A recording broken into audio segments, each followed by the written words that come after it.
This is an emergency transmission. Citizens of the world, please, make no mistake. The zombie apocalypse is near. Will you cower and hide, or join us and fight? We are Dezombified. So stay on point and watch your six.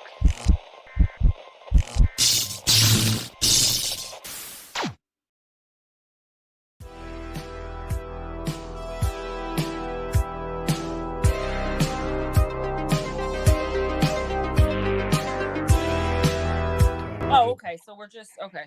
Waiting for the. It's funny because I was thinking to myself, "Oh, it's Dezombified. We don't go on screen tonight."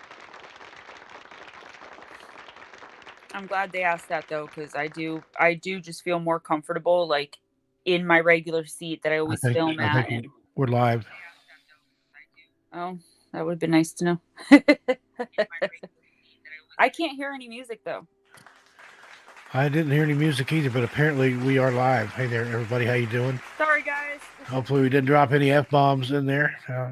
I was talking about being more comfortable on screen instead of just audio, so I did not hear the startup music. But we'll let Steve start it off like he always does, and I'll be right back. And join us next week here, same time. We will be on camera. That's we started doing that now on all our shows. So, okay, let's see who we've got in the chat. Warrior Princess Dragon Kelchner, hello family. Mairead the Mermaid with her cotton candy hair. Are you kidding me? Realities in perspective. Laura Stevens, good to see you, Laura. She comes over from our channel. Jose, how you doing, Jose? Hi. And I think that's it for now. Let me make sure I was in the little top chat, live chat. Pam Smith, hi, Stemma. Well, hello to you, Pam. Saw you this morning in my daily chill stream, and then you're also in my overnight Ghost Stories Midnight stream. So she's a regular. So I guess come on in. The other half of Stemma, the Emma to my There you go. How you doing, everybody? I hope everyone is well. I see a lot of our regulars. Mairead the Mermaid, I saw a picture of you finally on Facebook. I got to see your profile picture up close. So pretty. Are you kidding me, Laura Stevens? Hello, Jose Maguina. Pan Smith. I called you Pan. I don't know why I just did that. I was drinking my coffee. Pam Smith, hello. Warrior Princess Dragon Kelchner. Yes, Warrior Princess is here, so now the party can start. Cynthia Dills, hello from North Georgia. Steve. If I missed anybody, I apologize. Reality in Perspective. I know you're in here, even though I don't see you. And I think that is it. So, a couple more. Infinite Psychosis and Rick Brab just popped in. Oh, didn't see you guys. Sorry. Cheers. And hey, Rick, how you doing? Hello, DC Infinite Joey. DC Joey. How you doing? So tonight we're doing something a little bit different. It's pretty much the same though. Just what we're doing is instead of 3, we kind of found a whole bunch of doctors and or nurses who killed their patients. So, and we're not talking angels of death, like people who did it thinking that they were doing the person a favor or doing it because they asked, like, you know, at-home caregivers or hospice workers. We're talking about people, realities in perspective. I totally love you too. We're talking about people who are just evil and doing it. So there were so many. Just like to kill. Yeah. There were so many that we had like a hard time kind of picking 3.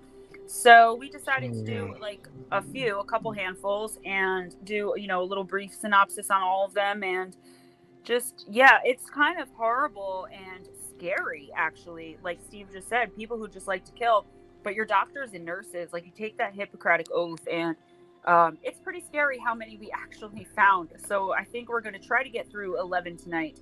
Steve, if you want to bring in the first one.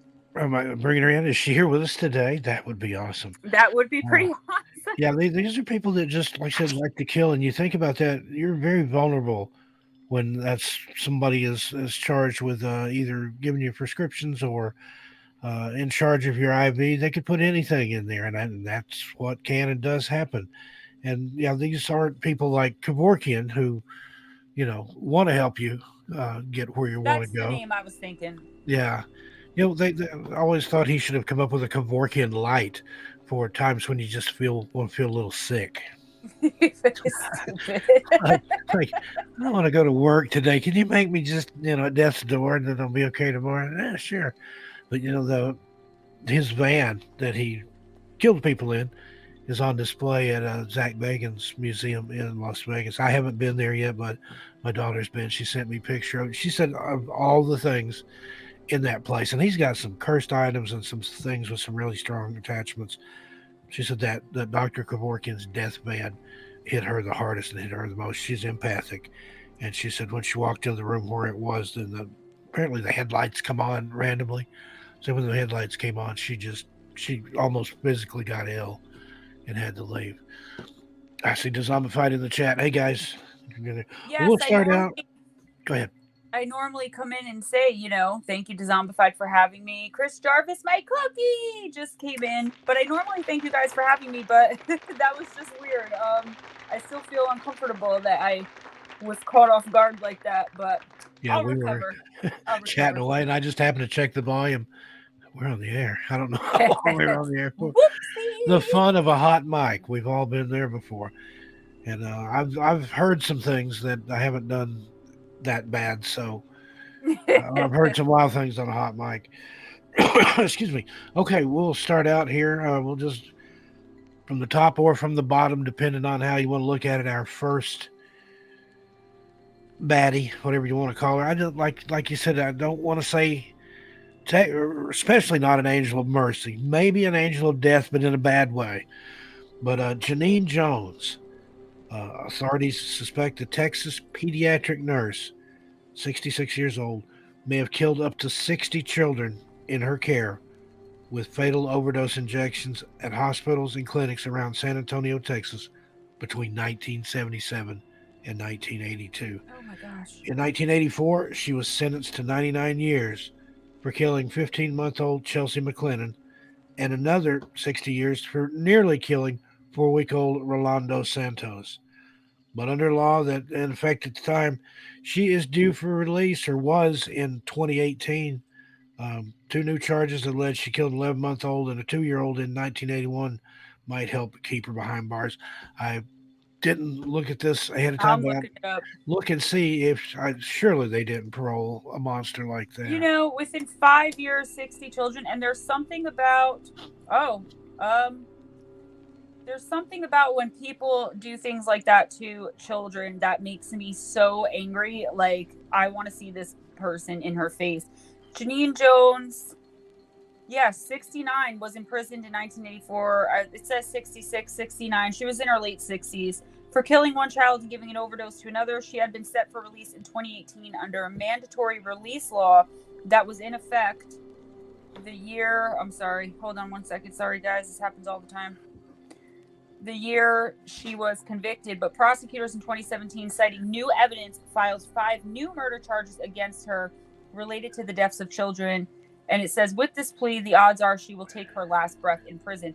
That was very misleading because I Googled, was Janine Jones released? And I got yes, according to 7 sources. So I clicked on one of those sources and it said, no. So sorry. I was like, oh my gosh, she was released. So Janine said, "Mother, may I?" And no, you may not. No, go back to prison and die there. An 11-month. I mean, there's just a special place in hell, I always say, for people who hurt children. It's just absolutely like Dante, the special circles of hell. There, she's right. got one with her name on it. Have no doubt. This next one on the list here, we'll skip him for now. We might come back to him if we have time. It's H.H. Holmes. We already covered him in our torture killers. So, and technically he was only a pharmacist, and I don't think that actually played into...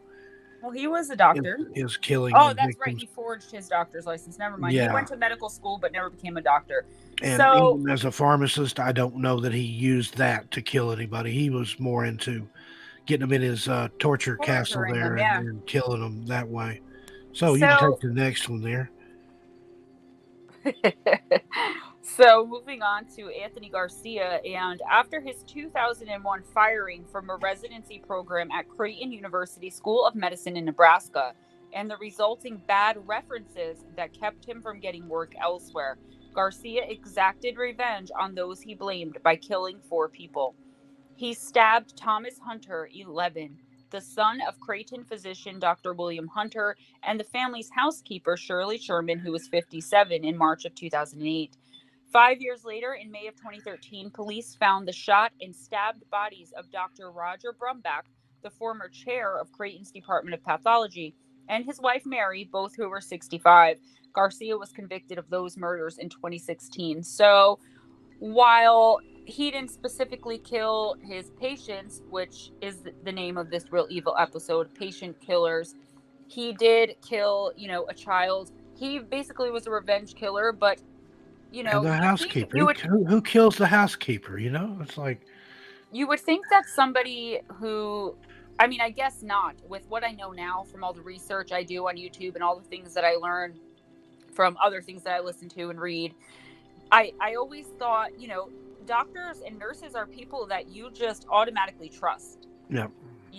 At least for me, not anymore. Now I ask tons of questions and I'm like suspicious AF of everybody. Like, if you're trying to give me an injection of something, I want to know what it is. What are the side effects? Why do I need it? Is it really not? Like, I am a pain in the butt with stuff like that. But, it's because of stuff like this. This guy went on revenge and took revenge on the family. And like you said, like, who does that? Who kills the housekeeper and the poor 11-year-old boy?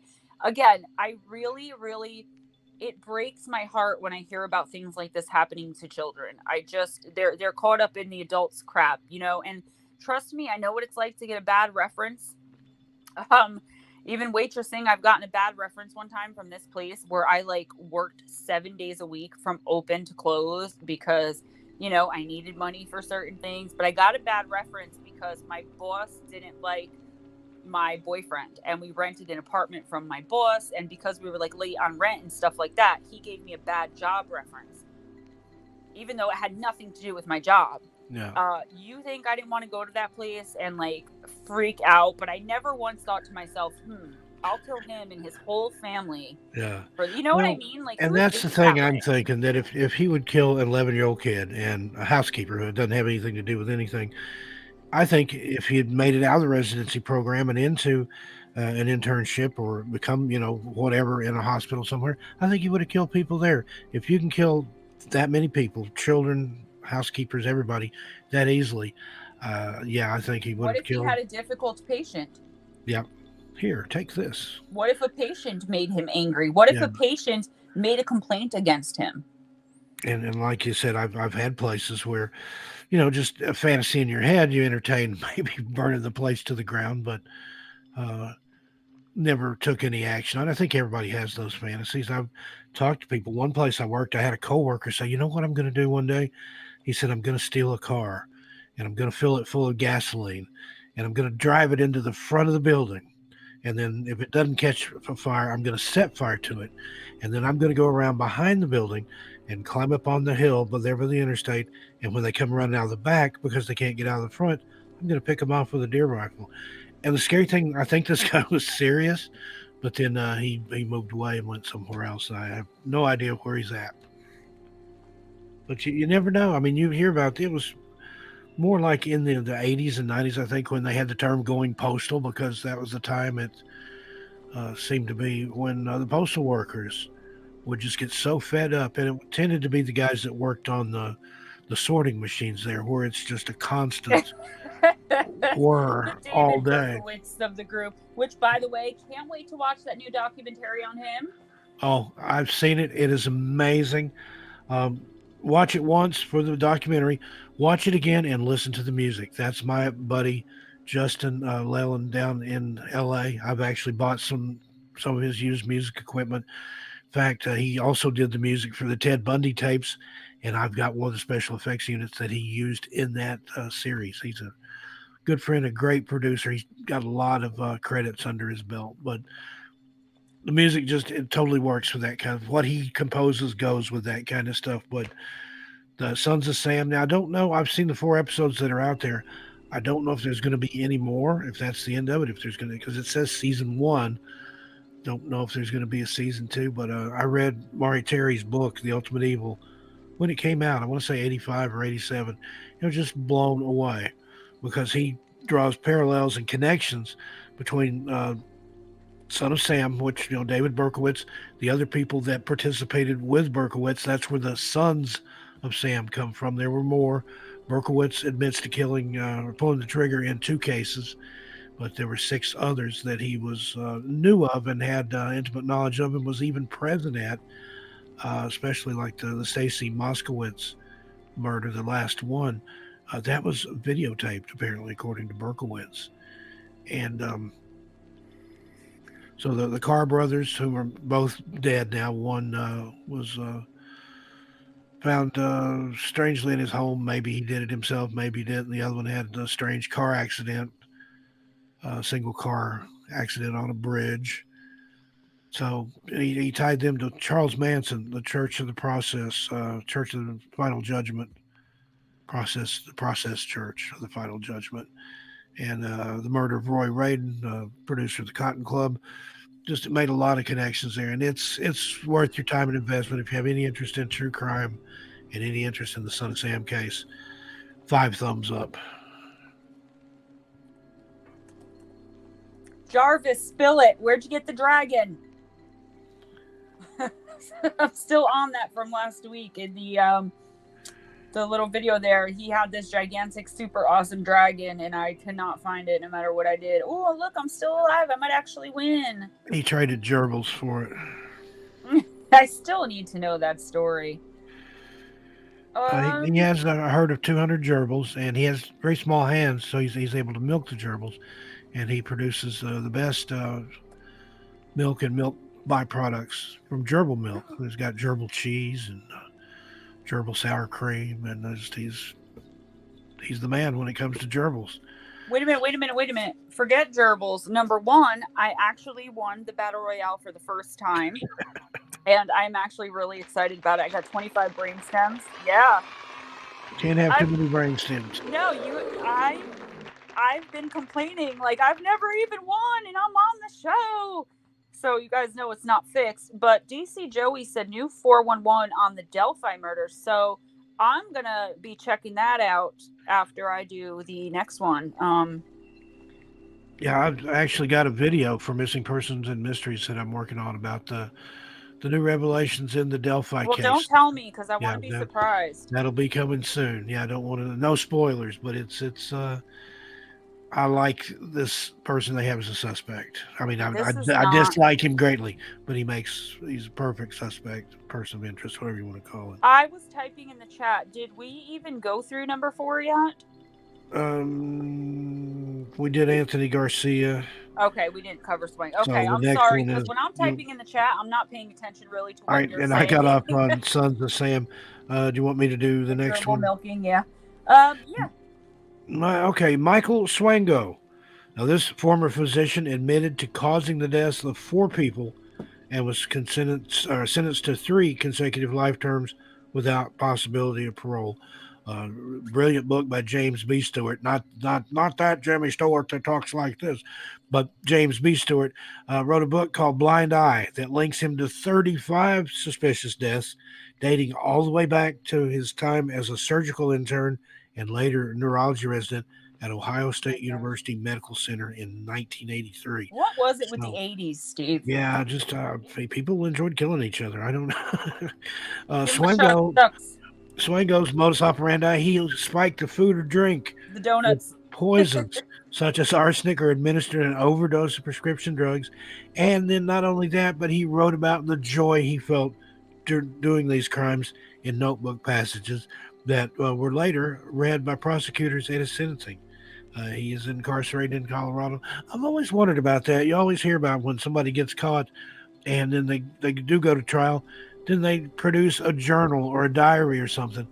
If you're going to keep a journal or keep a diary, at least write it in code. Or no, that's the thing. People, you took the words right out of my mouth. A lot of people I've seen, and I don't know if this is the case with Swango. Like I know the case, like the periphery of it, but I don't know all the details.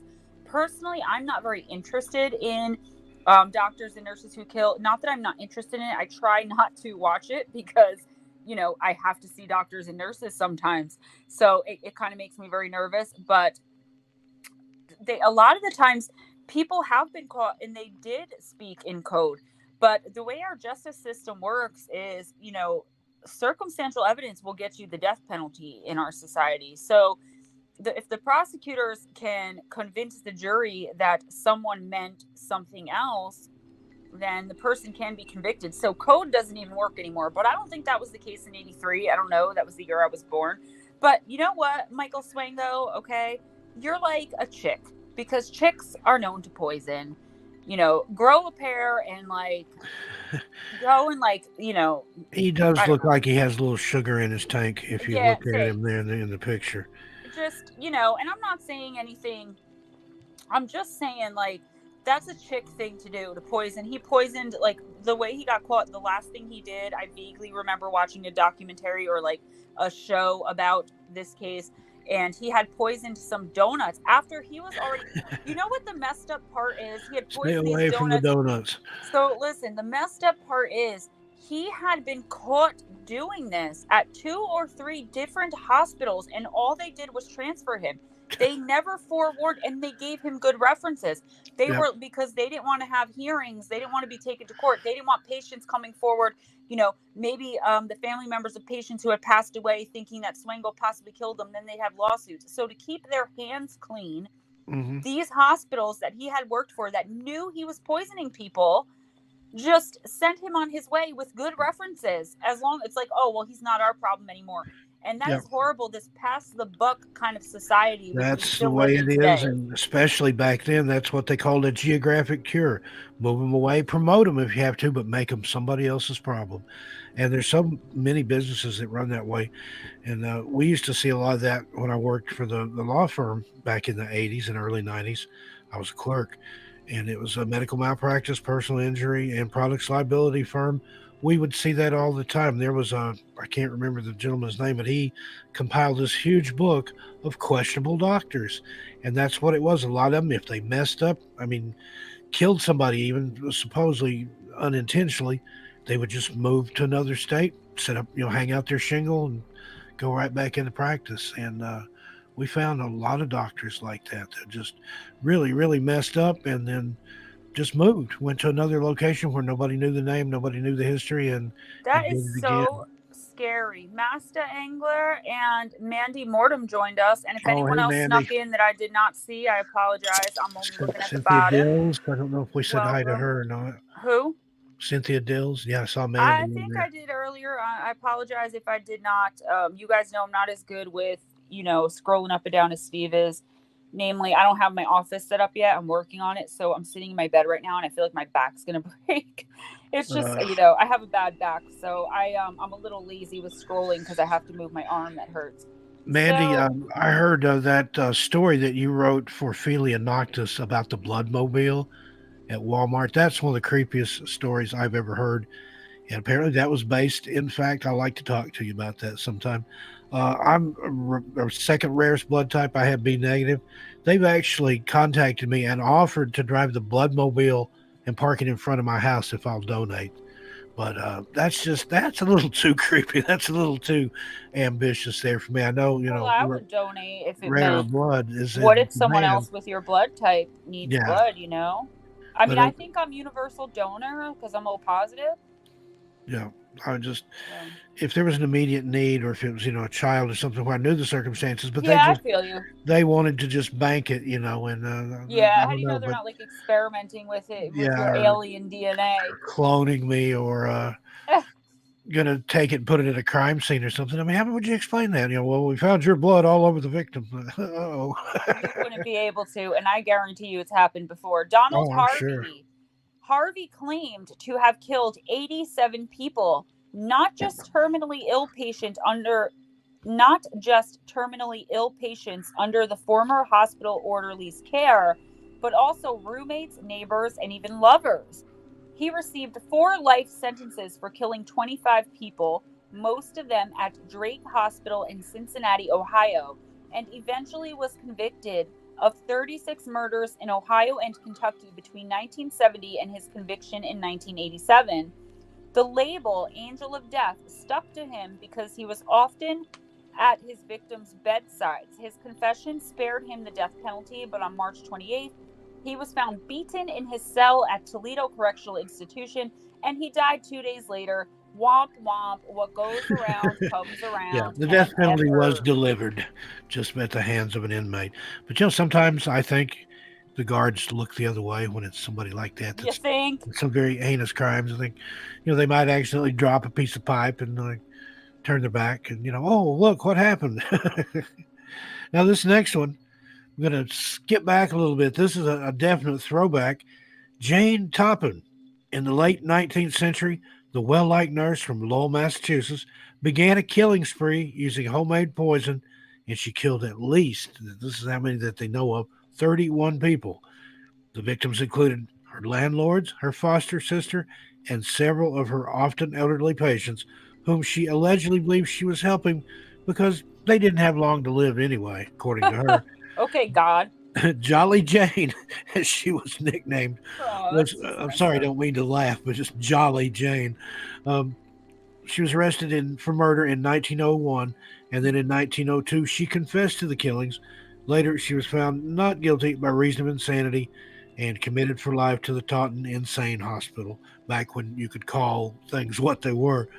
She died in 1938 inside the walls of that hospital. Sorry, I'm typing in the chat. Okay, you want me to go ahead one more then? Yeah. Now, this next guy, he looks like Michael Swango and him could be best friends, maybe get together and go bowling or something. They resemble one another. Charles Cullen. Now, this former nurse was sentenced to 11 consecutive life terms in 2006 after pleading guilty to 22 murders. Now, I don't understand that. 11 consecutive life sentences, only 22 murders. Maybe they gave him time off for good behavior or something. And 3 attempted murders in your domicile state there of New Jersey. He also pleaded, Jersey in the house. He also pleaded guilty to 7 murders and 3 attempted murders across the state line in Pennsylvania. So he decided to go down there. But after his arrest in 2003, Cullen estimated he had killed up to 40 patients at 10 facilities over 16 years. But the experts, whoever these experts are, calculate he may actually be the most prolific serial killer in history, responsible for the deaths of hundreds whose names he couldn't recall. He told investigators he administered overdoses to end patient suffering. What a swell guy. Not. He's currently in jail at the New Jersey State Prison in Trenton. Let's get a bus and go visit. Dun, dun, dun, dun, dun. That song, boom, boom, boom. I'm from New Jersey, chick. Every time you say New Jersey, that pops into my head. If you listen to our live streams, every time Steve says something about New Jersey, I sing that. You can't ever hear me because it's usually in the middle of when he's talking, but you'll hear me say, I'm from New Jersey, chick. Go back and listen, I'm telling you. Kristin Gilbert. Prosecutors said the former nurse at the Veterans Affairs Medical Center in Northampton, Massachusetts. Number one, okay, you're dealing with vets. Come on, veterans, come on, man. Injected large doses of epinephrine, a heart stimulant, into the IV bags of her patients, causing them to go into cardiac arrest. She then responded to the emergency, sometimes reviving the patients herself. 4 did not survive. And I've actually seen this a lot when I have researched cases like this, or when I have just been watching TV and something like this will come on. A lot of these people do it. It's kind of like, I kind of associate it a little bit with Munchausen syndrome by proxy. Yep. Took the words out of my mouth. Because they're trying to be the hero. They're actually the ones that are causing the problem. That's kind of like arsonists who set fires because they're the firefighters that are going to respond to the scene and put the fire out. They want to be the hero, just like the moms in the Munchausen or whoever by proxy, syndrome thing, want to be the one to get all the sympathy and to be the one to look the part of the, loving, doting mother taking care of her child. It's not always a mother, but a lot of the times it is. Gilbert was found guilty in 2001 of 4 murders and 2 attempted murders. She currently is serving 4 sentences without possibility of parole, plus 20 years at a federal prison in Texas. And I think that's supposed to say 4 life sentences without possibility of parole, maybe. She's not getting out. Let's just put it that way. It says 4 sentences. Take your pick. But yeah, she's not going anywhere anytime soon. And it's Texas. She's lucky she didn't ride the lightning. Texas don't screw around usually. Yep, that's absolutely true. Florida neither. Same with Florida. Yep. So, oh, here's another one from Texas. Kimberly Clark Saenz, also known as Kimberly Clark Fowler, the one-time nurse, was found guilty in 2012. This is like recent, guys. This is a little too recent for comfort. Of killing 5 patients and injuring 5 others at a Texas dialysis center by injecting bleach into their dialysis lines. How in the world is she carrying around bleach? That stuff smells so bad. She was sentenced to life in prison with no possibility of parole for the murders and 3 20-year sentences for aggravated assault. Her defense team is working on an appeal as she sits in prison. That's insane.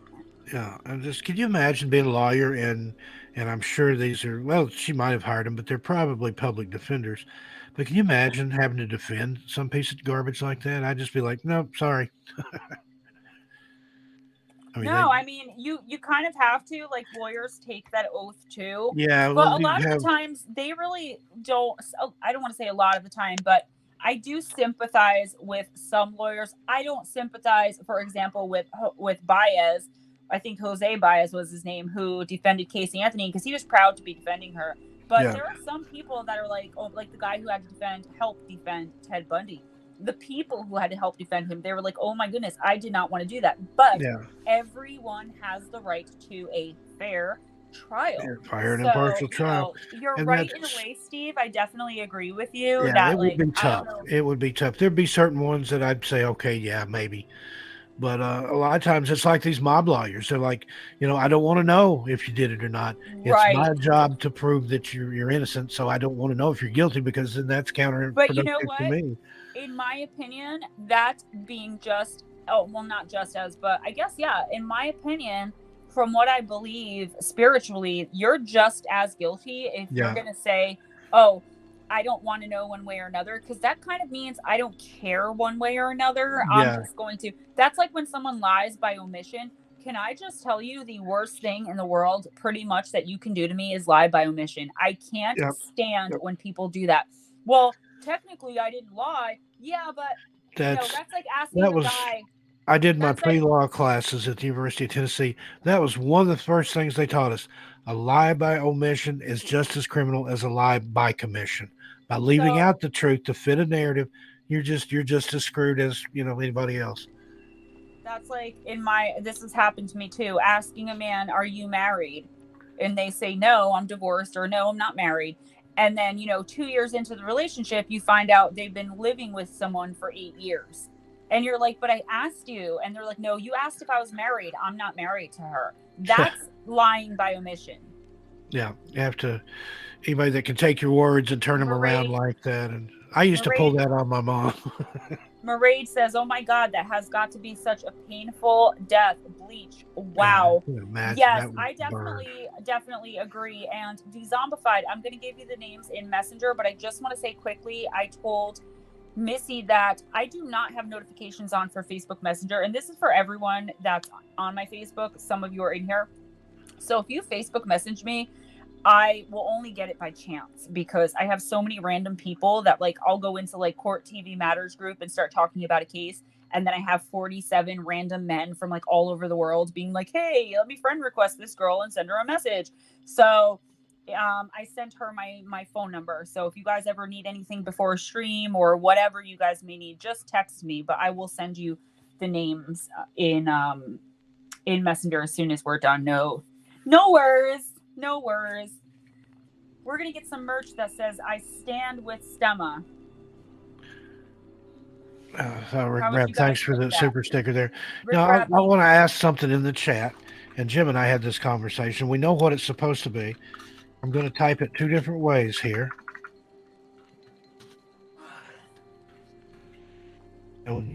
That's choice A.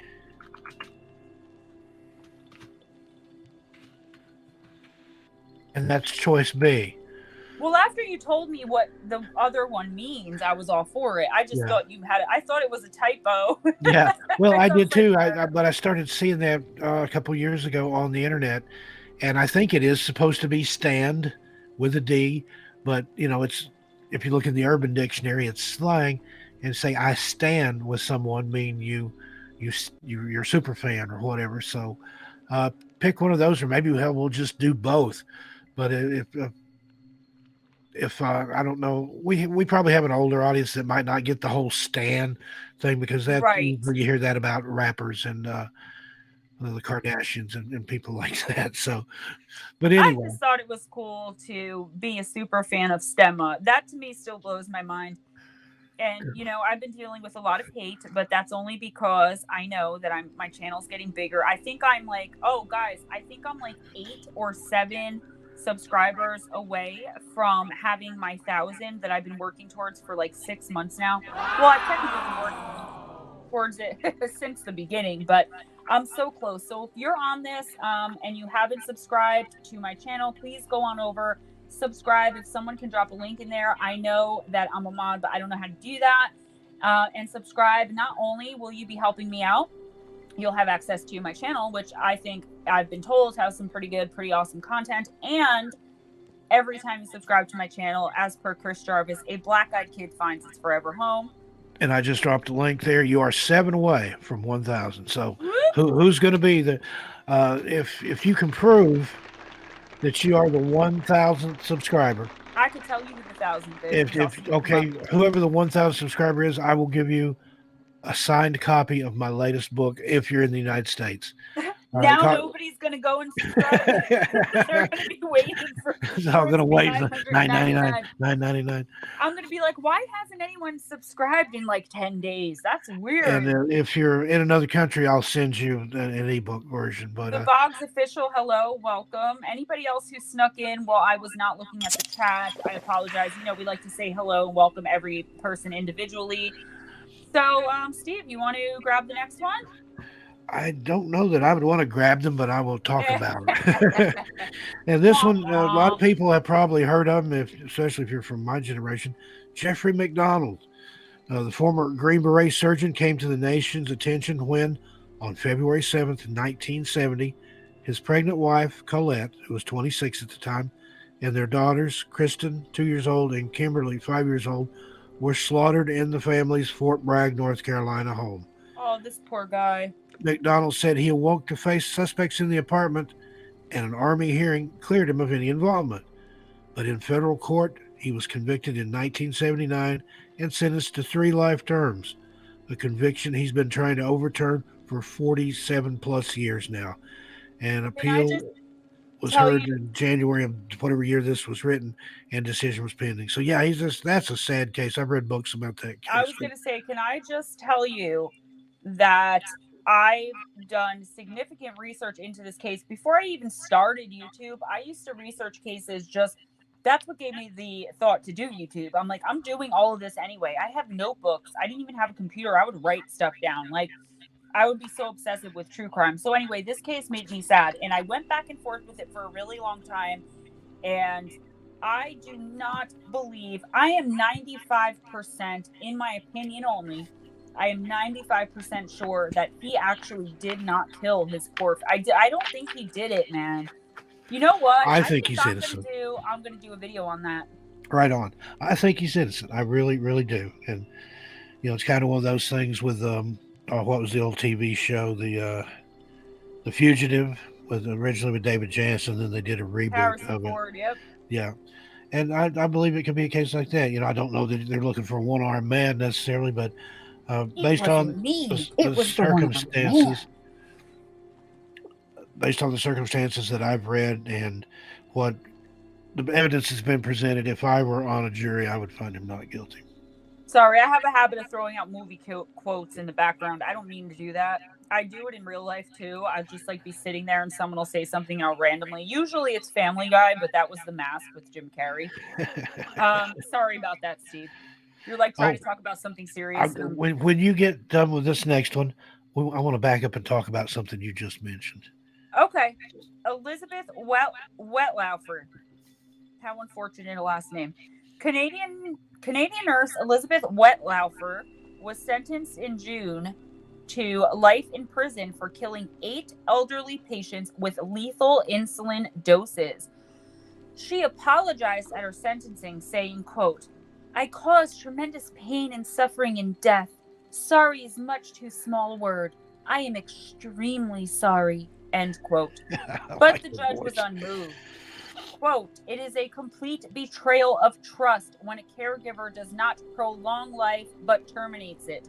She was not an angel of mercy. She was the shadow of death that passed over them on the night shift where she supervised. End Amen. quote. That's a That good judge right that there. quote right there that could apply to any of these people that Absolutely. killed. That's what we were looking for. You were saying, they're not angels of death. They're something. That's Yeah, it. they're the Or angel of shadow, mercy. the very Shadow of death. shadow of death.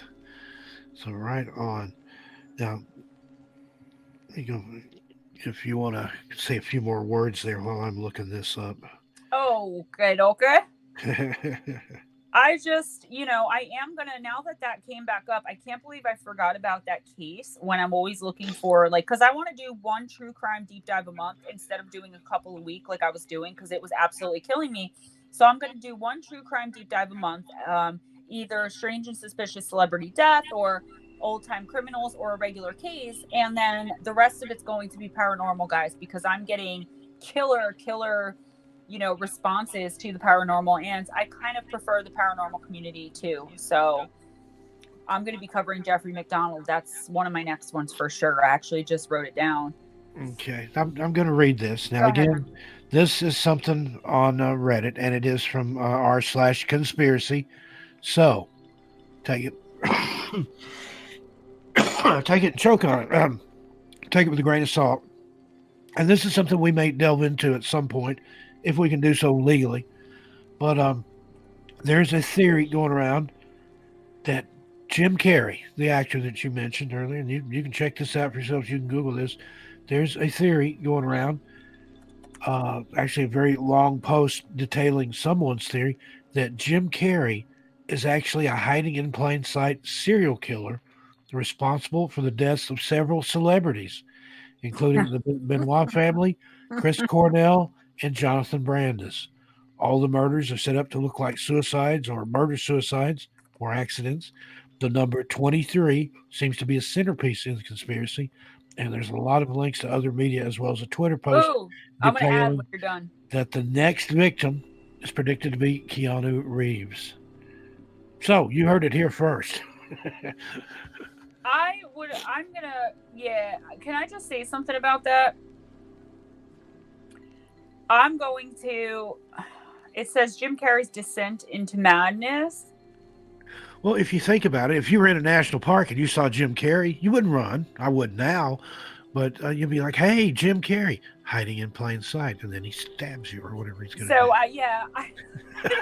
I'm not a big Jim Carrey fan because of something he said about Kurt Cobain a long time ago, right after Cobain died. And Kurt Cobain is my idol. He probably killed him too. Kurt Cobain is my idol of all idols. So it says, I found this weird self-post theory about Jim Carrey being a serial killer. And, oh man, it was already deleted. So it says, it was a very long post detailing someone's theory that Jim Carrey's actually hiding in plain sight serial killer. I think you just read this. I thought I was going to find more on the Reddit I've got thread. the backup of the thread that was deleted. I'll send it to you later. We need to do something about this. After reading through this theory for the second time, I became engrossed. I decided to start searching Google for any other information on this theory and have come up pretty empty-handed aside from the Reddit comment. Jim Carrey's at the door. Or the doorbell. Has anyone seen this comment before? Yeah, I'm going to delve into that. I think it would be actually just kind of on a lark, it would be pretty funny. Not funny as in like disrespectful to the victims. I liked Jonathan Brandis. He was in the original It. He played Stuttering Bill in the original It movie. And he was also in, I think, Sequest. He was pretty famous back in like the early 90s and late 80s. And I liked him. But yeah, that's actually really interesting. It is. I mean, it's one of those things. It's, if nothing else, it's somebody with a very vivid imagination and way too much time on their hands. But the part that they got me, and no spoilers here, but when you get to the part about Charlie Rocket, that was when it kind of started playing out like, I could almost see this happening. And if you don't know, Charlie Rocket was a former member of the Saturday Night Live cast who actually that season, he beat out Jim Carrey for that spot on the show. So there was maybe some animosity there much later on when Charlene Tilton was hosting Saturday Night Live, the little girl Lucy from Dallas or whatever her name was. And at the very end of the show, at the little where they're playing them off, the band's playing and everything, uh, they had done a skit about who shot JR. That was happening at the time. And Charlene Tilton just turns to Charlie Rocket and says, "So do we know who shot JR?" And he's like, "No, but I wish I knew who the F it was." But he actually dropped the F bomb on live television right at the very end of Saturday Night Live. And he wasn't back after that. They let him go. And then he was found in I think it was a cornfield or something much later on, several years ago. But with his throat slit, supposedly by his own hand. Now I imagine that would be one of the hardest ways to do yourself in, to slit your own throat. Now, I mean, it has been done, but I think there would be an easier exit there if you had to do it yourself. I found something interesting, which just kind of gives you a little bit into his character. Now, if you know anything about Carrey, you know that he had a really difficult childhood. His mother was severely depressed. He had been homeless many times throughout his life because of his difficult childhood. But it says, according to, I don't know how we got on Jim Carrey, but this is interesting. According to Man on the Moon co-star Paul Giamatti, Carrey was an oddball even back in 1999. Giamatti recalled, quote, "It was one of the weirdest experiences I've had making a movie. Jim was wacky during it." And it says apparently Carrey was full method on set, and he would stuff his pockets with Limburger cheese in an attempt to nail his characterization of Andy Kaufman. And he says he'd constantly be hugging people, and he had it all over his hands and stuff. It was so disgusting. He was touching people and making them shake his hands all the time. He smelled horrible. And it said, stench aside, Carrey had no problem making friends. He invited 20 or 30 Hell's Angels to hang around the movie set with him. And it says, lactose-laden pockets aside, true Carrey historians would pinpoint his breakdown firmly in the McCarthy era, the intolerant sexy blonde, not the intolerant scary senator, because of their anti-vax, rhetoric and propaganda that they constantly spew out. But Steve, we should look into that and do kind of like a little, I don't want to say willy-nilly, but a kind of like, hey, this is kind of fun, kind of interesting thing on one of our live streams. Yeah. About that. Yeah, I think and you brought him up. You did your little Jim Carrey line from the movie there, and it just triggered that in my head. But there's a lot of things. Once you look into his background, there's been a lot of strange deaths surrounding him. He had a girlfriend that he supposedly, according to her, gave a ton of STDs to, and then she offed herself. He also is one of the people that flew on Jeffrey Epstein's plane on the Lolita Express. So the Lolita Express. If I turn up dead, somebody look into Jim Carrey, see if he was seen. Buffering. I hope my mic is not buffering. Yeah, it did here too, and then it stopped. Sock Goblin, amazing WTF. Yeah, sure. I've dropped my email address in there. Just email me with the questions or concerns or whatever you want to pick my brain about, and I'll get to you. And you know what? We forgot to take a break. Is that why the doorbell keeps ringing? Probably. Oh my gosh, Dezombified. So sorry. We get in here, we get wound up. No, let's do it. Anything. Let's take a short break and then we'll come back and close out. I apologize. We get wound up, or either that or we need to have a 2-hour show so we can. You even said I hear someone at the door, and we're like, "Yep, it's Jim Carrey." When we were talking about Jim Carrey.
And we're back. Perfect timing here, too. My Instacart order is just pulling up outside the house. So I'm going to have to get off here and go put some groceries away.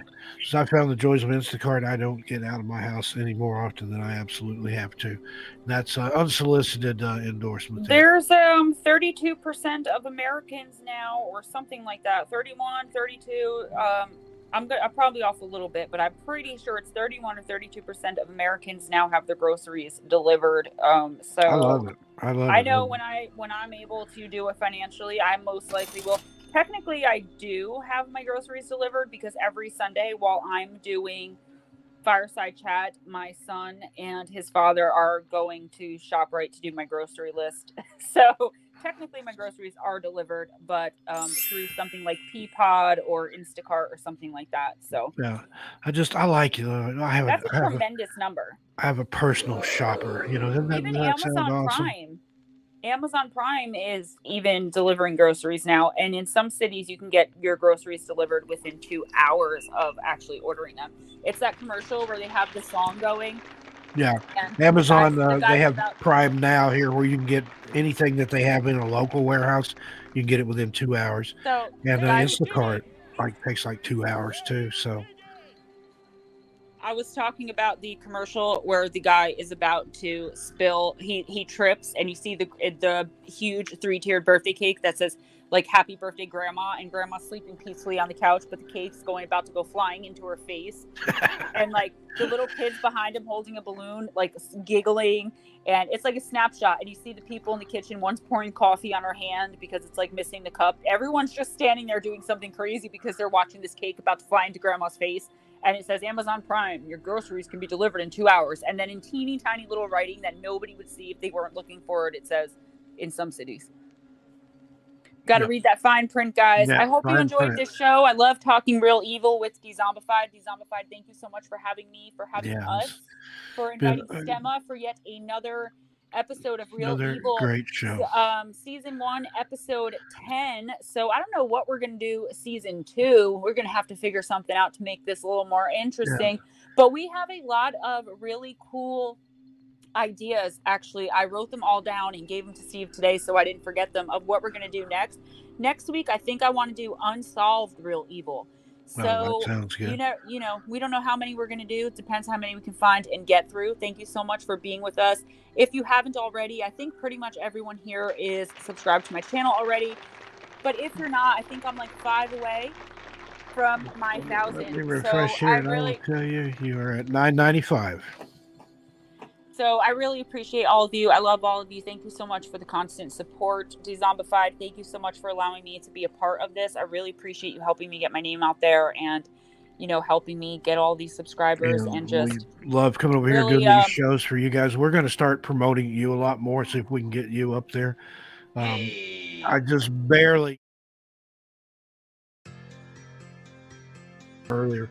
We'll confer with you and see about scheduling these out and getting stuff put together. We'll get our ideas in one place so that we know what we're going to be doing ahead of time and not picking at the last minute. But I think we do pretty good by the seat of our pants there, Gemma. And we only came up with this topic just earlier today, and then just let's do this, let's do that, and then. But I love doing these shows, and the hour just absolutely flies by. That's why we forget to do the break a lot of times. It's holy crap, where'd that hour go? But we love doing it for you guys. Love being on the Dezombified. Thank you for giving us a platform, giving us a voice, and we enjoy giving back to the community as well. So, so I just wanted to say goodnight to everyone. And again, I completely forgot where I left off. But I love you guys. Thank you so much. And we'll definitely see you next week. Go in grace, everyone. Be kind to each other. It doesn't cost anything. Good night.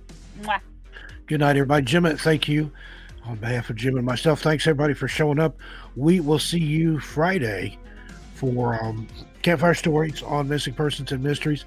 And then again on Sunday for the Fireside Chat, the 2 live streams that we do on Missing Persons and Mysteries. I'll be live tonight on one of my channels, 13 past midnight, for Ghost Stories at midnight. And then during the days, I do the Daily Chill over on KPNL Radio's YouTube channel. So all over the place, look for us. But again, thanks for being here. Everybody have a good night. God bless. Have a good evening, good morning, good night, good day, good Lord, whatever it is, wherever you are. We love it, each and every one of you. On behalf of Jim and myself, I'm Steve Stockton, and we are out of here. Thanks, everybody. Mwah. Bye. Good night, Puddin'.